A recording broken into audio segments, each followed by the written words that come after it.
La mirada crítica de Pablo Jofré, Estados Unidos, singular y nueva, nueva entre comillas, seguridad nacional. Vamos para allá, Pablo, tuyo. Bueno, gracias Chema, Ramón, Henry y Iñaki desde las sombras.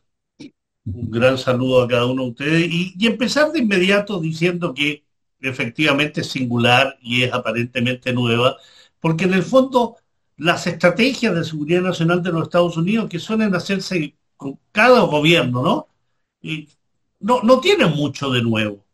No tiene mucho de nuevo la idea general del dominio estratégico de Estados Unidos de ciertos puntos, ciertos elementos, ciertas situaciones del mundo, en el punto de vista hegemónico, en el punto de vista de lo energético, de la política, bajo redefiniciones más bien conceptuales, pero lo que ellos hablan de los intereses vitales estadounidenses, ¿no? Destinados a garantizar su seguridad.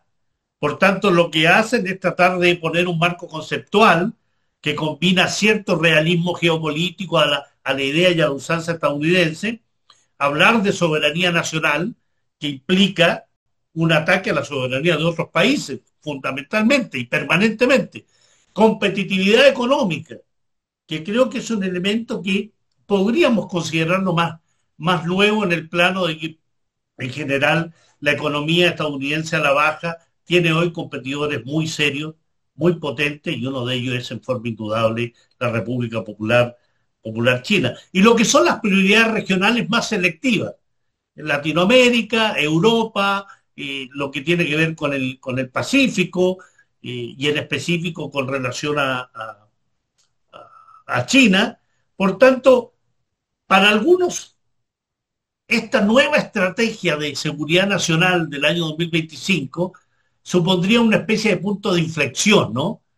Porque hablan de una especie de ruptura explícita con el enfoque globalista, dicen, ¿no? Entendiendo el globalismo como una ideología, un proceso de integración mundial, pero bajo subordinaciones de los Estados-nación a estructuras supranacionales. Bueno, en ese globalismo, en forma indudable, y cuando hablamos de Estados Unidos, es un globalismo donde las instituciones internacionales no le importa, no le interesa. Entonces, hablar de globalismo con Estados Unidos o un concepto más abarcador y más democrático en esencia como es el multilateralismo, no le interesa a Estados Unidos, ninguno de los dos, porque lo que le interesa es el dominio hegemónico. Y el dominio hegemónico, teniendo organizaciones supranacionales de intervención en derechos humanos, en economía, en el trabajo, en etcétera, no le viene bien. Y como no le viene bien, las echa abajo.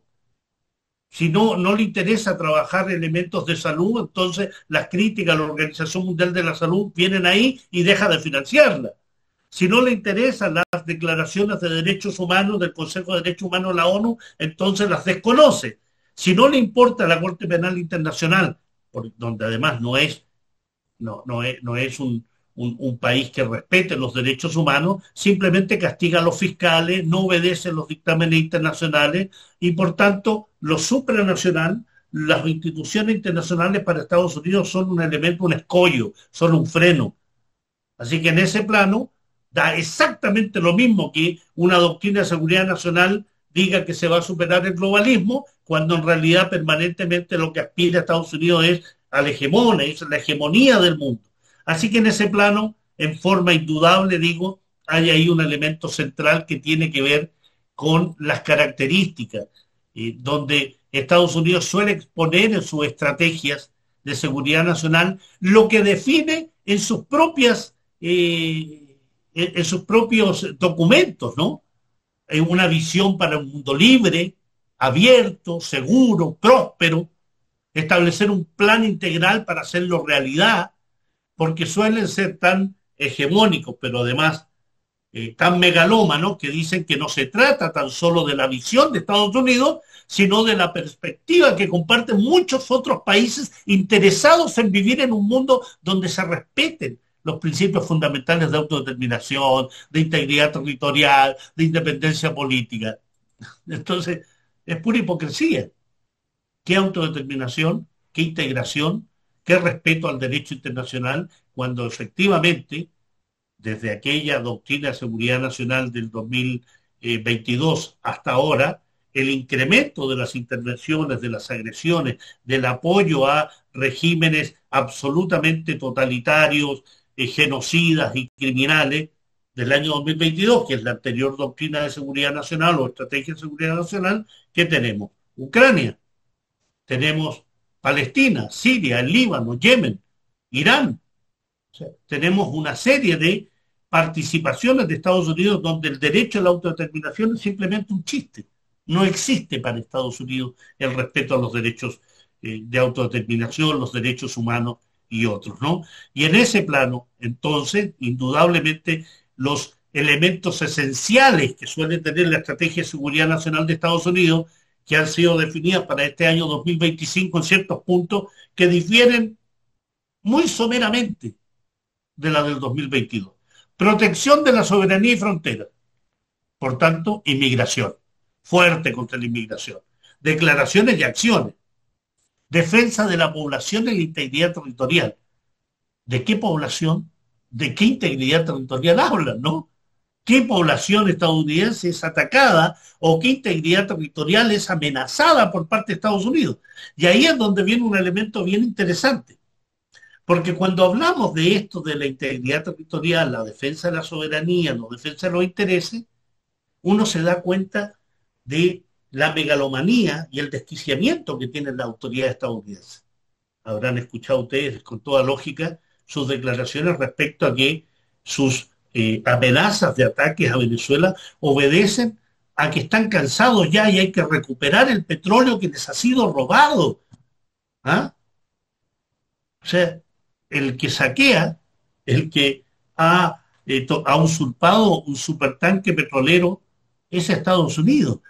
Pero no nos quedemos en esa coyuntura, porque esto va más allá, va en el elemento central de pensar que cualquier capital estadounidense, que cualquier inversión estadounidense que se haya hecho 90 años atrás, 80, 70 o 60 años atrás, los hace a ellos partícipes del dominio de la riqueza de nuestros países. ¿Ah? Entonces, indudablemente las palabras de Trump lo que reflejan es ese principio de destino manifiesto y de hegemonía mundial que significa nosotros le hemos dado riqueza a ustedes. Por tanto, devuélvanos eso, ¿no? Devuélvanos aquello, que es la misma mentalidad que tienen las potencias europeas, que intervienen en los países donde intervienen. No, nosotros los colonizamos, es cierto, pero les dimos progreso. Progreso, genocidio, matanza, exterminio y desaparecer todos los avances que pudiesen haber tenido esos países en función de la independencia y posterior salida de los colonos, ¿no? Es decir, posteriormente desestabilizar esos países. Es cosa de ver lo que ha hecho Francia permanentemente con su excolonia. Entonces, hay ahí una postura hegemónica absoluta que da cuenta de este desquiciamiento. Defensa de la población, la integridad territorial, seguridad económica, energética e industrial, que es otro de los puntos. Seguridad energética de Estados Unidos a costa de la energía, de los hidrocarburos, del petróleo, del gas, de nuestros países, del litio de nuestros países, de los metales raros de nuestros países. Es decir, la seguridad de Estados Unidos va en función de la usurpación y el expolio de nuestras riquezas. Y si nos oponemos, por tanto, estamos afectando la seguridad nacional de Estados Unidos. Esa es la megalomanía y el desquiciamiento absoluto, a todas luces. No existe otra lógica que aquella que está manejando en este momento Estados Unidos bajo esa visión. Preservación, dicen ellos, ¿no? Del modo de vida y la identidad cultural estadounidense. ¿Cuál es el modo de vida estadounidense y la identidad cultural, si no acaso una permanente muestra de arrogancia, de desprecio por el otro, de desprecio por los países que no tienen su modo de vida, desprecio por los países que no aceptan ese tipo de democracia representativa bastante particular que tiene Estados Unidos, y por tanto hay que arrogarse el derecho de imponer a los otros aquello que yo creo es beneficioso para mí. Entonces Libia, que nunca tuvo una democracia representativa de corte occidental, es invadido porque Libia no era democrático. Y entonces Siria, que tampoco tuvo un sistema de democracia representativa desde el punto de vista occidental, es atacada precisamente bajo la visión, los lineamientos de un occidente que dice, Siria no es una democracia, no es una democracia como la tuya, tiene otras características. ¿Ah? Y en ese plano, entonces, indudablemente las estrategias de seguridad nacional son estrategias no de seguridad nacional, son estrategias destinadas a cómo imponemos el dominio del mundo bajo un marco que le vamos a llamar la seguridad de Estados Unidos, ¿no? Entonces, claramente, aquí existe en forma indudable esta hegemonía, ¿no? Además hablan de reconstruir la base industrial, energética y tecnológica, pero ahí se les cae esta capucha de cierta nomenclatura muy etérea, ¿no? Dicen, todo esto de reconstruir la base industrial, energética y tecnológica es para sostener la superioridad militar y económica. Y por tanto, ante eso, tienen un enfoque en distintas regiones. El hemisferio occidental, por tanto, aquí sí yo diría que hay explícitamente un elemento central que vuelven las esferas de influencia desde el punto de vista de la nomenclatura, la definición, ¿no? Vuelve ese tipo de conceptualización. Es decir, se introduce explícitamente lo que se llama, o lo que llamamos en algún momento, la doctrina Monroe, ¿no? Esta América para los americanos, que es una falsedad absoluta, porque americano soy yo también. Los ecuatorianos, los argentinos, los bolivianos, somos americanos. Entonces, desde el origen de esos años 1820, ese América para los americanos era presentar, esta América nos pertenece a nosotros. Nuestra seguridad depende del dominio de esa América. Hoy esa doctrina Monroe dice, doctrina trumpiana, dice América Latina tiene que ser nuestra. De nuevo, el ejemplo claro, Venezuela. El tipo de la, no existe muestra más evidente de ese sostén ideológico que lo que se está haciendo con Venezuela. No solo le robaste las empresas Citgo, no solo usurpaste a PDVSA y generaste una riqueza multimillonaria para toda esta playa de personajes siniestros, corruptos, ultraderechistas como Juan Guaidó, Leopoldo López, María Machado y otros, ¿no? Sino que le robaste también con ayuda de los tuyos el oro que estaba depositado en el Banco de Inglaterra. Al mismo tiempo generaste toda esta destrucción de los más de 5.000 servicios que tenía Venezuela en Estados Unidos, las empresas Citgo, todo lo que tenía que ver con petroquímica, con fertilizantes. Son todos elementos que ese análisis de la prensa y de los medios ocultan interesadamente. Cómo se ha tratado nuevamente de generar una situación bélica a través de Guyana, con todo el tema del Esequibo. Cómo se ha sumado a países del norte de Venezuela, como es el caso de Trinidad y Tobago, en este impulso de presiones contra Venezuela, sumando a otros que han dicho incluso que sostienen su apoyo a una posible invasión y de lo que se está haciendo contra Venezuela. Daniel Noboa en Ecuador, Santiago Segura en Paraguay, Javier Milei en Argentina, ¿cómo no? ¿No? Es decir, estamos asistiendo, incluso el presidente electo de Chile, el ultraderechista José Kast, habla también del apoyo sostenido a las presiones que se le está haciendo a Venezuela. Entonces, existe una muestra evidente que la esfera de influencia llamada América Latina es un botín y es un botín apetitoso para Estados Unidos. No solo por el petróleo venezolano, sino que el triángulo de litio entre Argentina, Bolivia y Chile, todo lo que tiene que ver con los recursos acuíferos en la triple frontera, todo lo que tiene que ver con también el paso marítimo que significa el canal de Panamá y esta amenaza de recuperar lo que es nuestro. Fíjate cómo coinciden, ¿no? Recuperar nuestro petróleo, recuperar nuestro canal. Van a hablar incluso que el litio es de ellos, porque hace 150 años habían unos ingenieros de Estados Unidos en el norte chileno. ¿Ah? Entonces, no solo es absurdo, es grotesco, pero es muy peligroso, porque se lleva a cabo en forma mediática, se lleva a cabo en forma de desestabilización. Se está haciendo. No es una utopía, no es un chiste, una broma de mal gusto. No, es la realidad. El movimiento de la flota estadounidense, las amenazas directas, la generación de un cerco mediático contra Venezuela, todos los días informando que Maduro parece que se va a Bielorrusia, no parece que Maduro se va a Colombia, no parece que aquí, parece que allá. Es parte de esa guerra híbrida, ¿no? Amenazas militares clásicas, incursiones militares cuando haya que hacerlas, pero guerra cibernética, guerra mediática, imposiciones de sanciones, usurpación de petroleros.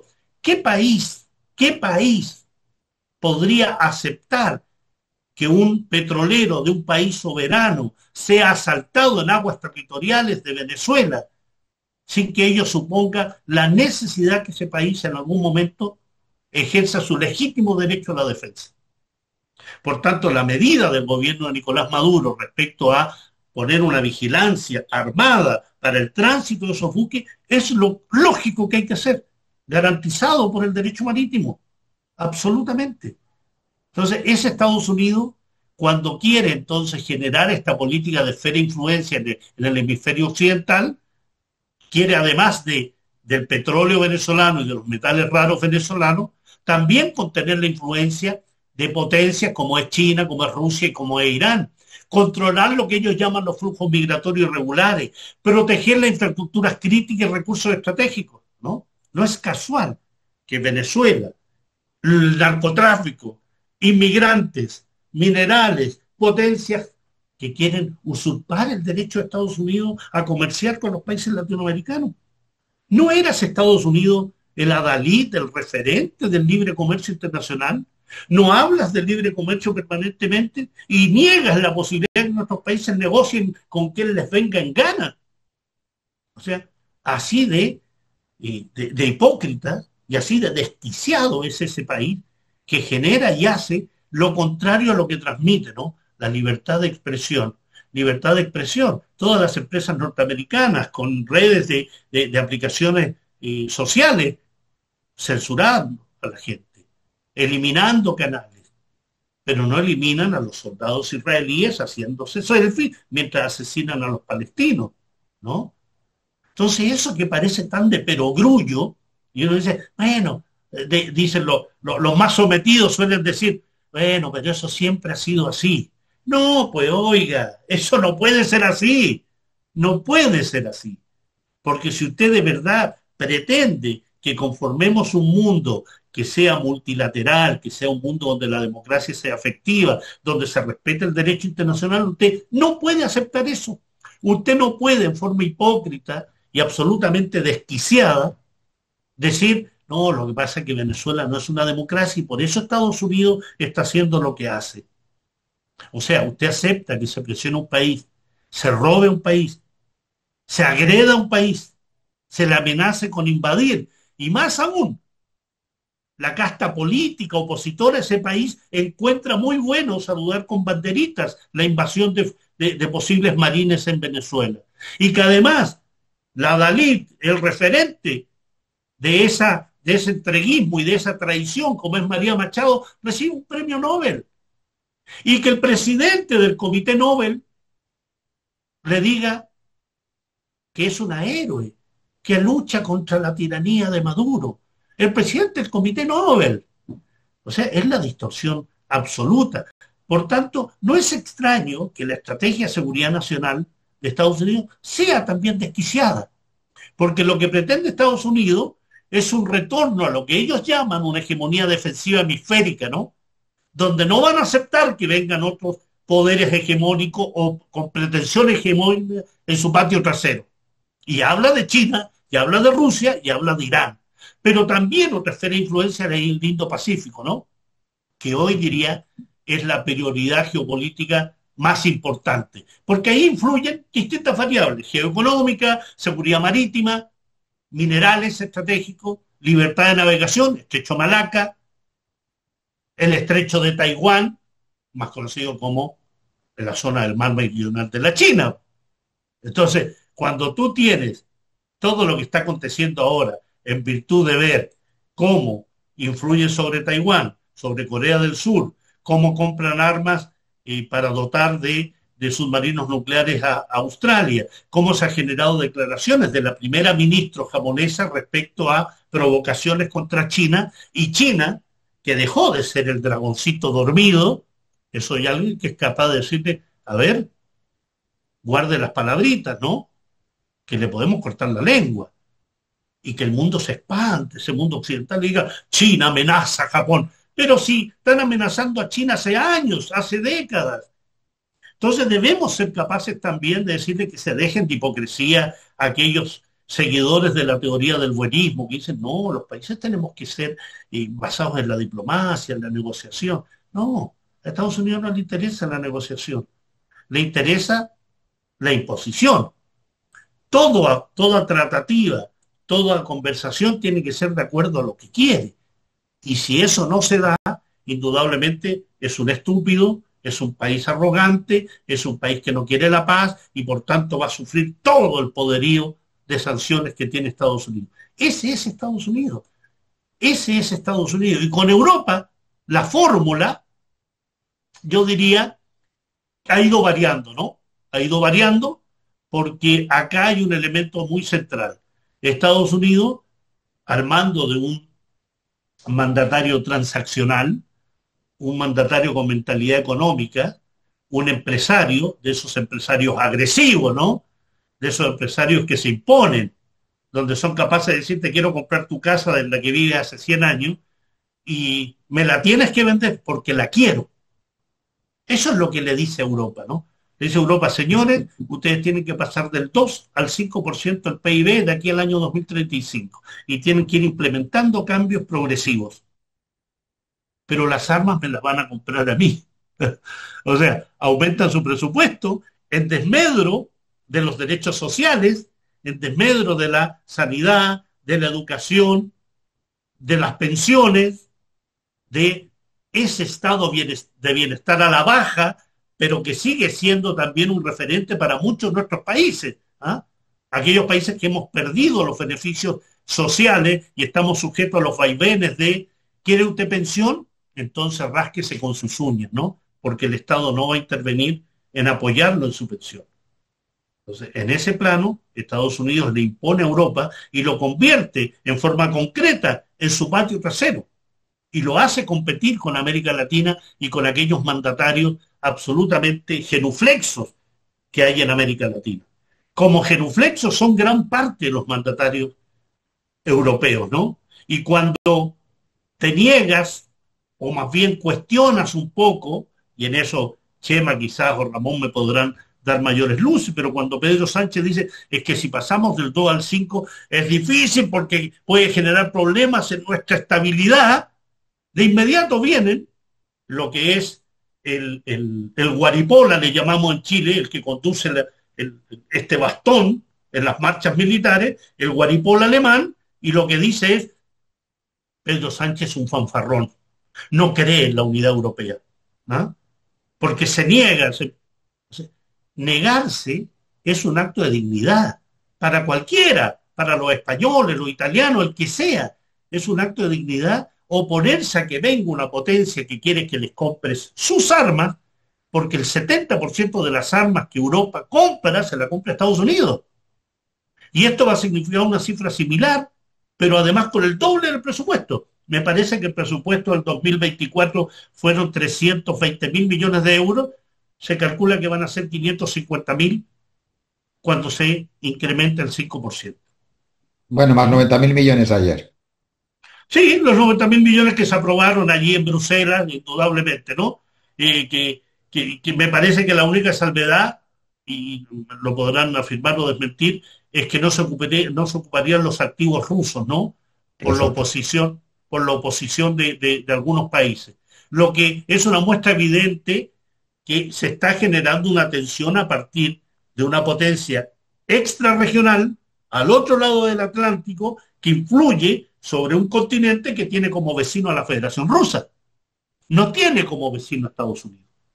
¿Ah? Entonces, Rusia es un gigante petrolero, gasífero, metales raros, la famosa ruta del Ártico que hemos mencionado en más de una ocasión, que tiene un poderío creciente y que además ha iniciado un proceso, o más bien ha impulsado un proceso que ya tiene sus años, de grandes firmas de convenio con la República Popular China, con la República Islámica de Irán, con la India.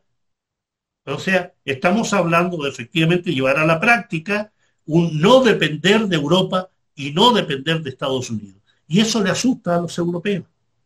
Les asusta porque saben que su vecino connatural que está ahí es la Federación Rusa y es Irán. Recordemos que Irán, antes del periodo de sanciones impulsadas por el acuerdo nuclear, o más bien, antes del acuerdo nuclear, y la República Islámica de Irán era el principal armador de Renault y de Peugeot, de estas dos grandes fábricas de automóviles de Francia. Se vendían más de 400.000 automóviles en la zona de Asia Central y Occidental. O sea, los franceses perdieron muchísimo. Se firmó un acuerdo por más de 200 aviones de Airbus y como tenía componentes relacionados con Boeing, Estados Unidos les dijo no, por tanto dejaron de vender 200 aviones, que es una millonada para una industria aeronáutica, una industria automotriz que tiene dificultades en Europa. Entonces, ¿cómo desarrollo yo, cómo salvo esas industrias que tienen problemas? Impulsando el complejo militar industrial. ¿Y eso qué significa? Impulsar guerras. El Líbano, Irak, Yemen, Libia, Siria, Irán, Ucrania.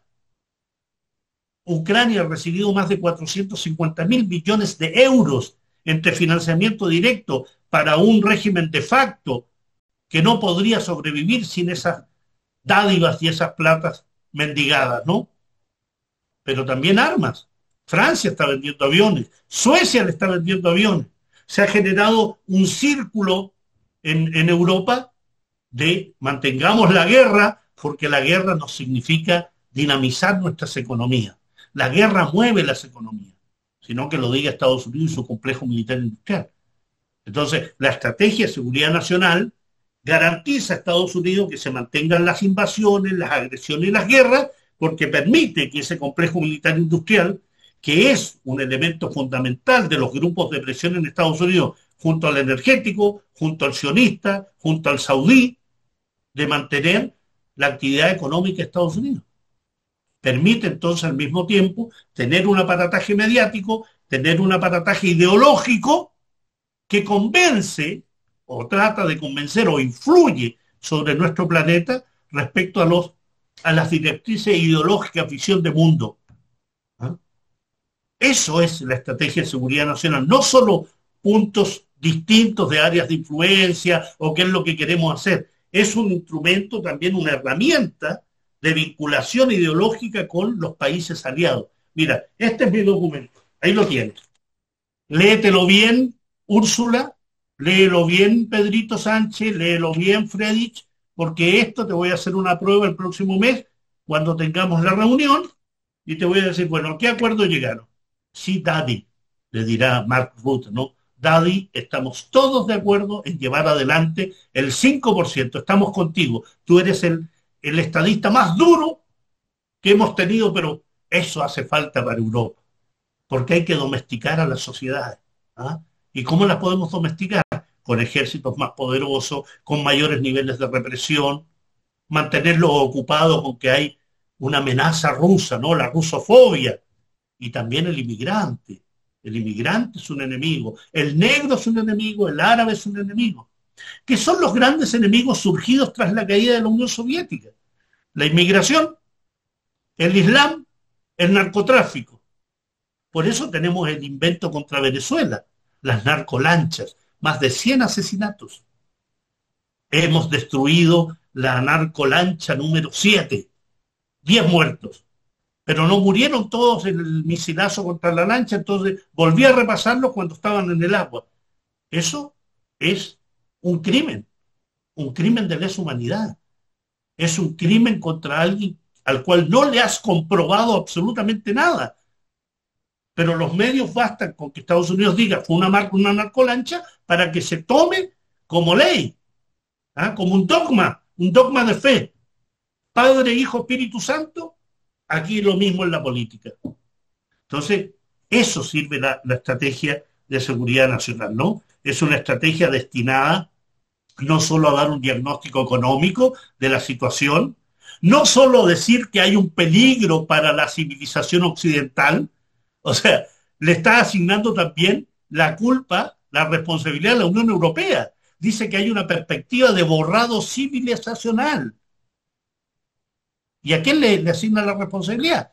A la Unión Europea, a los organismos transnacionales, de ahí este odio parido contra la ONU, contra los organismos de derechos humanos, porque dicen que erosionan la libertad política y la soberanía. Pero ¿qué libertad política y qué soberanía? No la del mundo, la de ellos, porque se les trata de limitar, ¿no? Ustedes no pueden sancionar a Benjamín Netanyahu porque él es mi aliado. Y si sancionan a mi aliado, me están atacando a mí. Ese es el llamado. Ese es el fondo de la idea. O sea, cuando hablan de que hay una pérdida de identidades nacional y de autoestima colectiva, están hablando de lo que ellos sienten, cómo los mira el mundo también. Pero además acusan, ya esto es el acabose, ¿no? Acusan a eh, esta idea de la multilateralidad, que significa una censura a la libertad de expresión y la represión de las oposiciones. ¿Mm? Entonces, creo que hay que leer este documento, hay que leerlo porque hay que entender qué es lo que piensa el enemigo. Es fundamental. ¿Cuáles las líneas que los mueven? ¿Qué es lo que señala cada uno de sus elementos, de sus esferas de influencia, el diagnóstico económico, cómo contender contra el mundo, cómo hacernos entender que lo que ellos nos quieran imponer es por nuestro bien, ¿ah? Como un salvador, como un Dios benigno, ¿no? Mira, yo quiero ocupar tu territorio, robarte el litio, pero es por tu bien, porque tú eres tan irresponsable que no sabes qué hacer con el litio. Capaz que se lo entregues a los chinos o a los rusos, ¿no? O a los iraníes. Quiera la que no sea así. Entonces, para impedir eso, entonces, pásamelo a mí. Es una irresponsabilidad que Venezuela esté nadando en un mar de petróleo como el que tiene. Entonces, recuperemos ese petróleo que es nuestro, porque hace 100 años hubo ahí profesionales, operarios de Estados Unidos que ayudaron a esa explotación. ¿Sí? Bajo ese argumento, indudablemente, tendrían que venir las empresas españolas a Chile y nuevamente apoderarse de empresas y otras, porque, bueno, muchos españoles estuvieron hace 200 años acá y ayudaron a forjar una serie de elementos.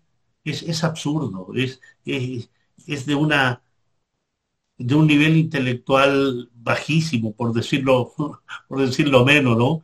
Entonces, cuando en esa estrategia de seguridad nacional se habla, por ejemplo, lo que señaló Marcos Rubio, dijo, los únicos que pueden hablar de paz en Ucrania son Estados Unidos y Rusia.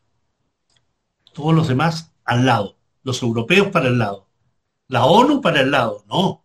Rusia porque es un involucrado directo y Estados Unidos porque es, de acuerdo a las declaraciones de Donald Trump, el estadista que ha logrado más que en todas las administraciones de Estados Unidos a lo largo de su historia. Un megalómano que se asigna el término de esta guerra aquí, el término de esta guerra allá, la posibilidad de hacer y deshacer. Entonces, estamos en definitiva, mis estimados amigos, en una situación, diría yo, efectivamente de peligro civilizacional, ¿no? Pero no como la que dice Estados Unidos, sino que esa civilización que se supone que con sus bemoles, sus dimes y diretes, era capaz de establecer ciertas líneas internacionales más o menos claras, aunque costara un mundo que se cumpliera alguna, pero hoy ya no existen las Naciones Unidas, no existen. No sigamos pensando, aunque yo repito habitualmente en los programas la necesidad de la Carta de la Nación Unida, el capítulo 7 y tal, ya no existe. Se le vio a Antonio Guterres, me dicen que en Europa, caminando como un muerto viviente, porque nadie lo llama para ninguna actividad, no participa de ninguna negociación. La Corte Penal Internacional que ratifica las condenas o a Netanyahu y a Yoav Galán, simplemente sus fiscales son sancionados. Se les imponen restricciones para viajar. Cuando tú realizas una Asamblea General de la Nación Unida, como la que se realizó en noviembre pasado, octubre, me parece, eh, y es visitado por Al-Sharaa, el terrorista actual presidente de Siria, y se le permite hablar en el seno de la Asamblea General de la Nación Unida, pero le impides a la delegación palestina que entre a la ONU, que viaje. Estamos hablando que ahí hay algo más, ¿no? Hay algo más. Entonces creo que en ese sentido hay una responsabilidad de aquellas potencias que hablan de mundo multilateral, que hablan de una colectividad mayor, a poner, no sé, tomar el toro por las astas, vamos a usar un término españolete, tomar el toro por las astas y decir, queremos una ONU que funcione en un país que viola la extraterritorialidad de la ONU, que no permite que aquellos que tienen que estar porque están siendo exterminados, ocupados y colonizados, no participen de ahí. Entonces hay que hacer algo. Hay que hacer algo y en definitiva darle un bombazo simbólico para que no se crea que estoy llamando a la destrucción física de la ONU, un bombazo simbólico a esa organización que lisa y llanamente no sirve para nada más que mantener altos sueldos de funcionarios internacionales, pero que no es capaz incluso de participar activamente, porque se lo impide Israel, en la ayuda humanitaria al pueblo palestino. Recordemos todo el tiempo que la UNRWA no estuvo participando en función de las decisiones de Israel. ¿Ah? Una ONU que es incapaz de hacer un ejercicio práctico de defensa del pueblo saharaui, que está desde el año 91, la MINURSO, la misión de las Naciones Unidas para el referéndum del Sáhara Occidental, sin hacer nada por la defensa del pueblo saharaui. Nada. Como nada hacen las fuerzas, yo creo que tú estuviste en esa zona también, Chema, en la zona fronteriza con los territorios palestinos ocupados del norte, donde esas fuerzas de la ONU simplemente están para sacarse una foto turística, pero no sirven de nada, porque en este momento las agresiones contra el sur del Líbano son permanentes.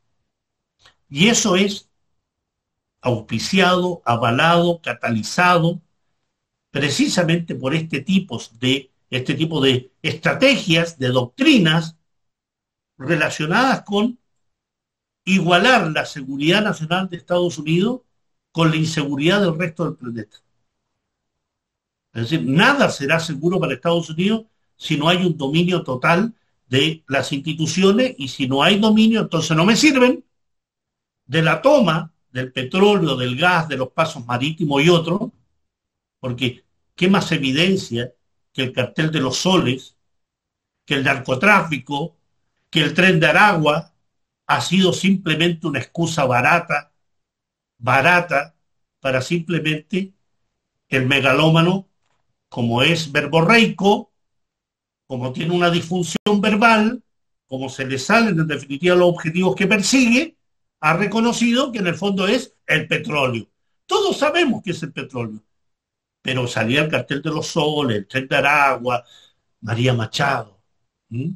María Machado, rescatada, según ellos, por agentes de inteligencia de Estados Unidos y sacada en forma subrepticia de Venezuela y llevada a Oslo, ¿no? Esos chistes propios de un payasito, de un clown, ¿ah? Ni el payasito Popov de la vieja Unión Soviética me ha hecho reír más que el heroico viaje de María Machado a Oslo, ¿no? Es un chiste, es un chiste. El problema es que es un chiste trágico, dramático, porque afecta a la población venezolana. Porque todo lo que hace Estados Unidos contra nuestros pueblos tiene consecuencias nefastas, nefastas en lo humano, pérdida de vidas humanas, en lo económico, que puede generar lo que ha generado en Cuba, lo que ha generado en Venezuela, con sus bloqueos, sus sanciones. Dejen a los pueblos que desarrollen su autodeterminación política y que demuestren en función de su libertad para llevar adelante sus procesos políticos, si es un fracaso o no es un fracaso. Pero si tú mantienes a un país 60 años bloqueado y mantienes a otro 46 años bloqueado, indudablemente generas dificultades y no se pueden desconocer las dificultades que generan los bloqueos, las sanciones, los embargos, las presiones permanentes. Y estas estrategias de seguridad nacional tienen que ser ampliamente discutidas y tenemos que llevarla a discusión porque efectivamente lo que está diciendo Estados Unidos hoy es que hay un tránsito de un pilar del orden liberal a una civilización en riesgo, ¿no? Porque si antes Biden describía a Europa y a la OTAN como núcleo del orden democrático, donde defendía la ampliación, el papel central de la Unión Europea y las instituciones multilaterales, hoy esta estrategia de seguridad nacional desconfía de lo que llaman el transnacionalismo europeo, la Unión Europea, el Consejo Europeo de Derechos Humanos, las burocracias supranacionales, porque dice que minan soberanía y libertad. Por tanto, ve a Europa, y se los voy a leer textual, ve a Europa menos como laboratorio de democracia liberal avanzado y más como un frente de batalla demográfico-cultural, de natalidad, de inmigración, de identidad, de libertad de expresión. Por tanto, sitúa finalmente la cuestión civilizacional al mismo nivel que lo estrictamente militar.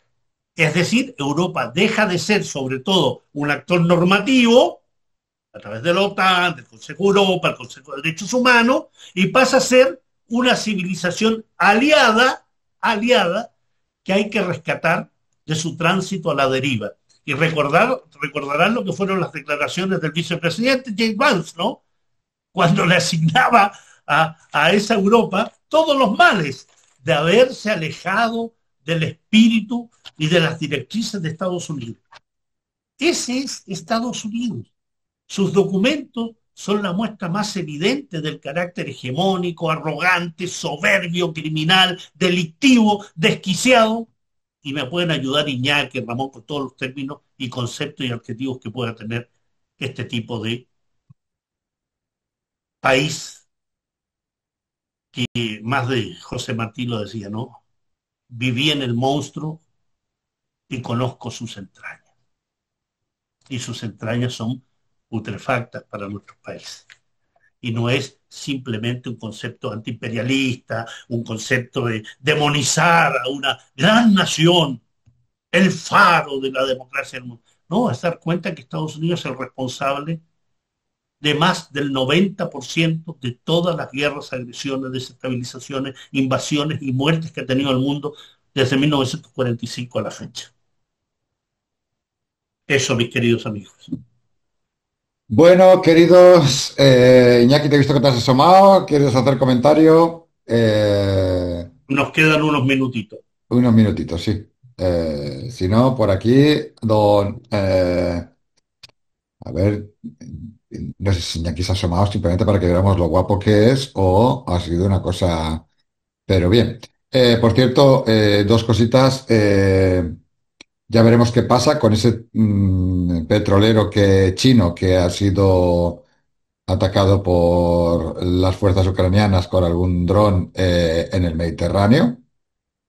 Ya veremos qué pasa con esa cosa y ya veremos también qué pasa con las situaciones derivadas de las amenazas de bloquear Kaliningrado, que es otra barbaridad que ha dicho Putin hoy en la charla que ha tenido hoy con todas esas charlas de 4 horas, que eso es una línea roja bestia que dice, no, no, tranquilos, que eso no va a ocurrir. O sea, no se va a bloquear Kaliningrado, eso no se va a permitir. Bueno, Enrique Bois Rolín, te veo que levantar la mano, adelante. Bueno, yo sé que es tarde, bueno, ya es cosa. Quiero felicitar al compañero Pablo. Realmente ha dicho muchísimas verdades y acabo de enviarte un videíto, Chema, para hacerle llegar al compañero Pablo sobre las intervenciones norteamericanas en la región faltan. Es decir, Para mí es incompleto. Por ejemplo, falta la intervención norteamericana en Haití en el año 1915 desde 1915 hasta 34. Falta la intervención norteamericana en República Dominicana del 16 al 24. Solamente hablan de la intervención del 65. Pero quiero recalcar acá que lo que ha hecho Trump, lo que ha hecho Trump, lo que ha hecho Trump, el atraco este. Quiero recordar que hace 2 días, el 17 de diciembre, nosotros los haitianos recordamos que en el año el 17 de diciembre de 1914, unos meses antes de la invasión, un comando militar norteamericano de Marines entró en el Banco Central de Haití, robó, sacó toda la reserva de oro del país, más $500.000 en aquel momento. Ellos dijeron que en Haití había mucho lío, que iban a guardar esto para nosotros en Fort Knox, no sé a dónde. Si lo han devuelto, siempre digo eso, si lo han devuelto es hoy, hace 5 minutos, todavía yo no tengo noticia. Entonces, no es, es una constante. Es por eso yo mandé el videito para que hacerles llegar a los compañeros, es una constante en esto. Y lo peor de esto es que hay otras formas, hay otras agresiones iguales o peores que ellos hacen. Por ejemplo, ellos cuando ocuparon Haití, impusieron una especie de, no tiene la traducción en castellano, se llama corvée, pero es similar a un trabajo esclavizado, ¿no? En Haití. Hay una serie de barbaridades que no están al alcance del común o de la gran mayoría como lo que está pasando ahora en Venezuela. Entonces yo quería decir a Pablo recién que está bien lo que todo lo que ha dicho, pero también tenemos que señalar. Hablamos de lo que sale a la luz muchísimas veces por distintas razones, pero hay cosas peores, hay cosas tremendas que ellos hicieron. El líder de la guerrilla haitiana que enfrentó con las armas antes de Sandino en Nicaragua a la ocupación norteamericana, cuando lo agarraron a Shalma y Pepe Galt, ellos agallaron una puerta y clavaron el cadáver de Pepe Galt y expusieron en las calles, pasearon con ese cadáver ahí, los civilizados. Por eso yo me reía, pero cuando Pablo hizo el chiste ese, los que se creen dueños de los derechos humanos, eso hicieron en el año 1919. Estamos ante una constante de la historia, pero que es continuidad del colonialismo, de la esclavitud que empezó desde 1492. Estamos frente a una civilización de muerte, como dice Grossfogel, y todo aquel que apoya, todos los vasallos que se cree que es aliado, por ejemplo, Milei cree que es aliado de Estados Unidos, que es amigo de Trump. Trump no es amigo de él. Él para Trump es un sudaca.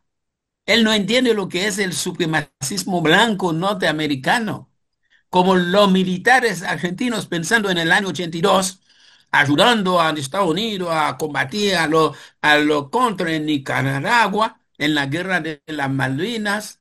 En el año 82 los Estados Unidos iban a apoyar a ellos y no a Inglaterra.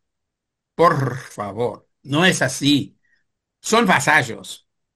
Si a los europeos Trump les trata así, a ver, a lo que él considera su patio trasero, por favor, donde hay indios todavía, hay negros, ¿no? Entonces, acá hay que tener claridad en lo que estamos diciendo. Los crímenes de Estados Unidos no se circunscriben solamente a lo que nosotros sabemos y difundimos a un montón de otras cosas que siempre hay que señalar. Eso quería decir. Y felicitaciones de vuelta, Pablo. Eh, Tengo por aquí este cartel que igual te sirve por no entretener mucho más a Pablo. Bueno, el vídeo no dura mucho, el vídeo que has pasado, pero este te gustará, este cartel. Vamos a ver si lo puedo poner aquí, sí. Mira, Henry, a ver si te gusta cómo se ve. Aquí está. Intervenciones de los Estados Unidos en América Latina. Aquí. Cuatro en Haití, sucesivas intervenciones desde el siglo XIX, incluido el golpe militar 91 y la operación de defender democracia en Puerto Rico, República Dominicana, Granada, Venezuela, Brasil, Paraguay, Uruguay, Argentina, Cuba, México, Guatemala, Honduras, Salvador, Nicaragua, Costa Rica, Panamá, Ecuador, Chile. O sea, Y falta eh, una ahí que es Granada. Ah, ahí está, ahí abajo. Sí, creo que la he sí, ahí visto. está. Arriba Venezuela, sí. Mm, Aquí está, Granada. Sí, sí, sí. Granada. Eh, Bueno, pues, porque el vídeo es cortito. Estos casos demuestran que siempre que Estados Unidos ha pisado Latinoamérica, ha desatado el horror y el caos para enriquecerse. En Guatemala, la CIA ayudó a derrocar al presidente electo Jacobo Arbenz, puesto que su reforma agraria amenazaba los intereses de la multinacional estadounidense United Fruit Company. Se instauró la dictadura militar de Carlos Castillo y Guatemala se sumió en una guerra civil de 36 años, con más de 200.000 muertos y 45.000 desaparecidos. En Brasil, el presidente João Goulart preocupaba a Estados Unidos por sus políticas de izquierda y su reforma agraria. Apoyó logística y económicamente el golpe de Estado que daría lugar a una dictadura militar hasta 1985. 10.000 muertos. En Argentina, las Fuerzas Armadas derrocaron a la presidenta Isabel Perón con apoyo estadounidense, dando inicio a una terrible dictadura sostenida por Estados Unidos que asesinó a más de 30.000 civiles y decenas de miles fueron secuestrados y torturados. En República Dominicana, tras la victoria electoral del célebre novelista socialdemócrata Juan Bosch, un golpe de Estado derrocó al gobierno electo y estalló una rebelión popular que prometía devolver la presidencia a Juan Bosch. La revolución fue aplastada cuando 20.000 marines estadounidenses desembarcaron para defender el régimen militar golpista. Más de 7.000 muertos. En Chile, Estados Unidos orquestó el golpe de Estado para derrocar al gobierno progresista del presidente electo Salvador Allende, cuyo asesinato dio paso a la dictadura militar de Augusto Pinochet, respaldada por Estados Unidos hasta 1986. Más de 3.000 muertos y 40.000 personas víctimas de tortura. En Nicaragua, Estados Unidos financió, entrenó y armó a los contras para derrocar al gobierno sandinista. 10 años de guerrilla que acabó con la vida de 50.000 personas y sumió al país en una profunda crisis económica y política que sigue a día de hoy. En Haití, 8 meses después de las primeras elecciones libres, el presidente socialdemócrata Jean-Bertrand Aristide fue derrocado por militares entrenados y financiados por Estados Unidos. Dio paso a la dictadura de Raúl Cedras.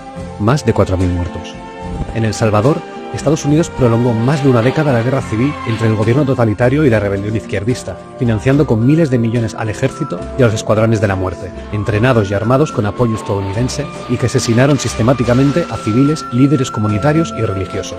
Más de 75.000 muertos y 8.000 desaparecidos. Las dictaduras de Uruguay, Bolivia, Perú, Ecuador y Paraguay fueron impulsadas por Estados Unidos, dando apoyo político, económico y logístico para mantenerlas. Además, agentes de la CIA, como el infame Dan Mitrione, asesoraron a las fuerzas de seguridad enseñando métodos de tortura y represión ciudadana dentro del Plan Cóndor, fundado y coordinado por Estados Unidos junto a las dictaduras del continente para reprimir movimientos de izquierda, incluyendo la tortura sistemática de miles de ciudadanos y el asesinato de unos 300 líderes políticos, como los presidentes Juan José Torres y João Goulart. Y estos son solo algunos casos. Estados Unidos siempre ha aprovechado las disputas políticas para instalar regímenes a su favor, actuando como si el continente fuera su patio trasero y construyendo su hegemonía económica sobre los recursos y la explotación de los latinoamericanos, dejando tras de sí una historia de caos y sufrimiento. Bueno, pues, don Pablo, no te entretengo mucho más, que sé que tienes que moverte. Un abrazo muy grande, Chema.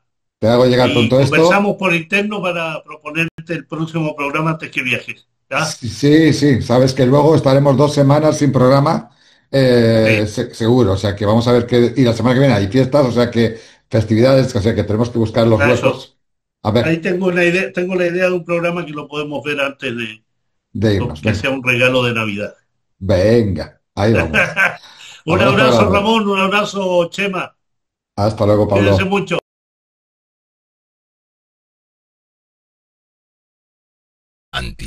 Antiimperialistas.com. Contigo somos más fuertes. Difunde la idea.